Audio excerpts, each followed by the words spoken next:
My next patron question is from Andrew, who wants me to compare two animated movies inspired by the popular Mattel doll. With an upcoming live-action Barbie movie in the works from Greta Gerwig, I recently found myself feeling curious to do something I never thought I'd do, and that was to check out some of the straight-to-video Barbie movies in hopes they might have some good things to offer. For the most part, I found these films to be largely forgettable, with the exception of Barbie as the Princess and the Pauper and Barbie and the 12 Dancing Princesses. What do you think of these movies, and which do you think is better? I admit I never delved into the Barbie movies before, but this question did make me curious to see what I would think of them. Watching these two, I found they were not really for me. Not because of the subject matter, after all, I like several animated Disney films about princesses, and I thought Barbie and Ken were fantastic in Toy Story 3. Neither of these films particularly excited me, though. Which of the two do I think is better? I'm going to have to say 12 Dancing Princesses. Although not because of the story or most of the characters, and definitely not the animation. It's basically a take on Footloose, while also borrowing elements from a Brothers Grimm story. And that's not a bad idea for an animated film, but I found the titular princesses to be largely dull.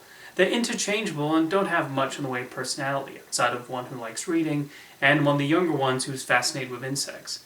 In the filmmaker's defense, it can be difficult to develop 12 central characters in 81 minutes. There's also a romance one of them has, although they share absolutely no chemistry. Thus, it's difficult to get engaged in the story. Then there's the animation, which is only a cut above Food Fight. This is not the fault of the animators, as it's clear this had a budget of about $20. So I'm not asking for Pixar quality, but at least something on the level of Jimmy Neutron, or even the Jimmy Neutron pilot short. It just looks sterile, the characters having dead eyes. Needless to say, after watching this and the other Barbie movie, I'm going to disagree even more with people who complain about the animation designs in modern Disney films like Frozen and Raya and the Last Dragon. I will say the music in 12 Dancing Princesses is very nice, especially the use of Mendelssohn.